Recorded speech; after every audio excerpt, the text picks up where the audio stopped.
Jemaat yang terkasih, selamat datang di Sapaan Gembala GKI. Bersama saya, Pendeta Moditiko Pradana dari GKI Cibadak. Sebelumnya, marilah kita buka di dalam doa. Mari kita berdoa.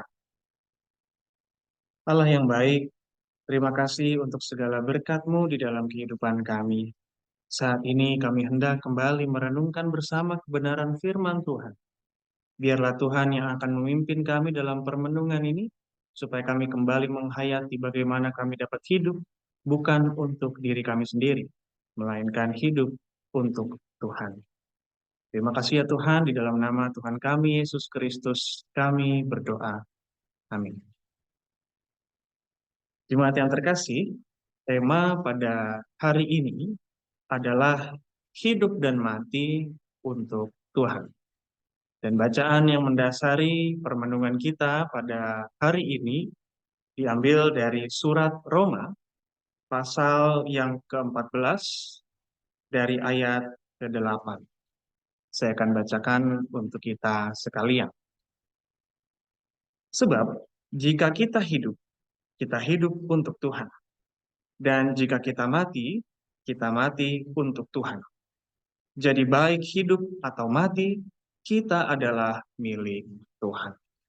Jemaat terkasih, apakah Bapak, Ibu, dan Saudara memiliki hal-hal yang Anda bentengi dengan password? Begitu juga dengan saya, kita semua sebagai manusia di zaman digital ini pasti punya hal-hal yang kita proteksi dengan password. Entah itu handphone kita, rekening kita, dompet, e-wallet kita, atau juga akun sosial media kita.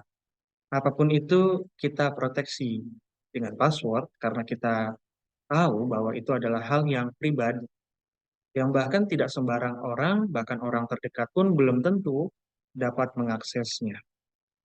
Nah, Bapak Ibu Saudara yang terkasih, sebagai manusia modern, kita sudah dididik, bahkan anak-anak kita dari semenjak kecil, sadar pentingnya privasi itu apa.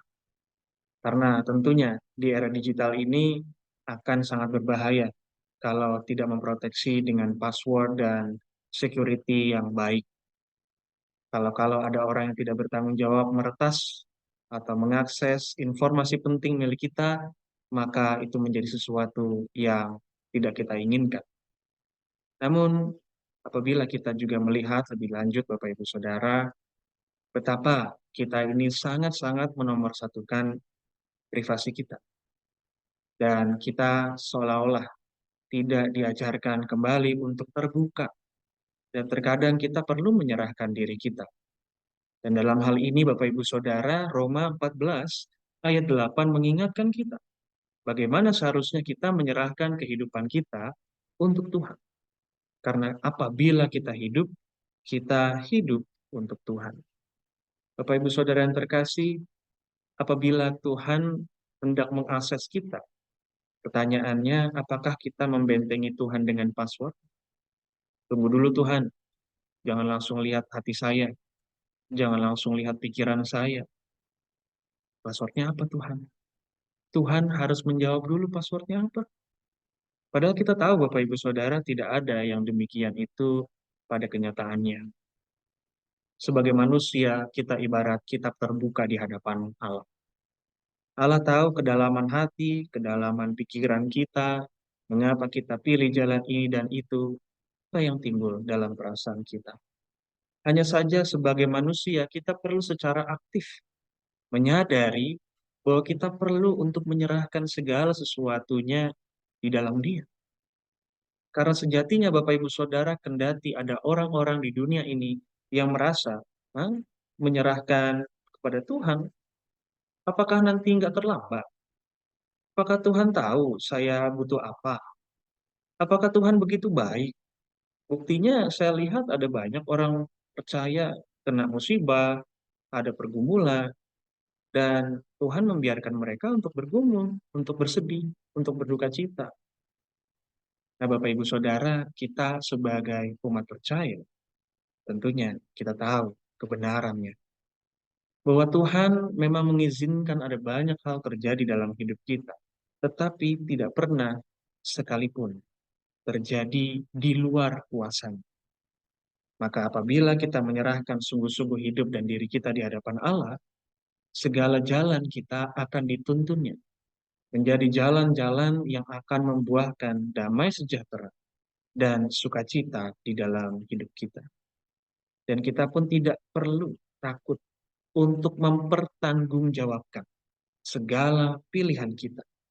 Karena kita selalu melangkah di dalam iman. Siapakah Bapak Ibu Saudara di dalam hidup ini yang perlu pusing-pusing untuk mempertanggungjawabkan dirinya apabila dia sudah sungguh-sungguh hidup menyerahkan diri bagi Tuhan? Karena Tuhan pasti akan hantarkan dia kepada pilihan-pilihan yang baik, kepada pribadi yang lebih baik dari hari ini dan setiap hari begitu. Orang-orang ini tidak perlu khawatir.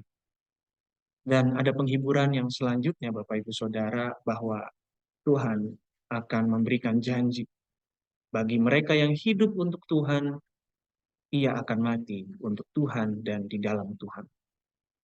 Apabila kita melihat ada orang-orang yang senantiasa memproteksi dirinya, bilang kepada Tuhan, Tuhan kalau Tuhan mau akses diri saya, mau terlibat, mau berkuasa atas hidup saya, passwordnya apa Tuhan? Kalau saya analogikan Bapak Ibu Saudara, bisa saja Tuhan nanti kalau ia sudah dipanggil pulang ke surga, di depan pintu surganya, orang-orang ini Tuhan akan bilang, anakku, kau sudah sampai di depan pintu kerajaanku, tapi mohon maaf, passwordnya apa ya? Nah, orang-orang ini akan mungkin mencoba Bapak Ibu Saudara passwordnya. 1, 2, 3, 4, dipencet enter, salah. Dia pencet lagi 3, 4, 2, 1, enter lagi, salah lagi. Terakhir dia coba 4, 3, 2, 1, dipencet lagi enter, salah lagi. Bahkan dia mau coba lagi keempat kali, ada notifikasi Bapak Ibu Saudara. Mohon maaf, Anda sudah mencoba password sebanyak 3 kali. Coba lagi 1 jam kemudian. Nah Bapak Ibu Saudara, iya kalau dia bisa mencoba lagi 1 jam kemudian dan benar, bagaimana kita bisa tahu jalan menuju kerajaannya tanpa kita hidup menyerahkan seluruh hidup kita kepadanya. Maka nasihat kita yang kita dapatkan dari Roma 14 ayat 8 hari ini, marilah kita bersama-sama hidup untuk Tuhan. Sehingga kita pun mati untuk Tuhan dan di dalam Tuhan. Jaminan ada untuk kita dan juga keluarga kita semua. Marilah kita tutup di dalam doa. Mari kita berdoa. Ya Tuhan, ajar kami senantiasa untuk bisa hidup, menyerahkan diri sepenuhnya ke dalam tangan kuasa-Mu. Ampuni kami yang selalu mau untuk hidup menurut apa yang kami kehendaki seorang diri. Biarlah Tuhan yang lembutkan hati kami, buka hati kami, sehingga kami mau menjadi anak-anak yang secara penuh melibatkan Tuhan dalam apapun yang menjadi pilihan dan jalan hidup kami. Terima kasih ya Tuhan, di dalam nama Tuhan Yesus Kristus, kami berdoa. Amin. Terima kasih sudah bersama-sama dengan kita semua di Sapaan Gembala GKI hari ini. Sampai jumpa di Sapaan Gembala GKI berikutnya. Tuhan Yesus memberkati.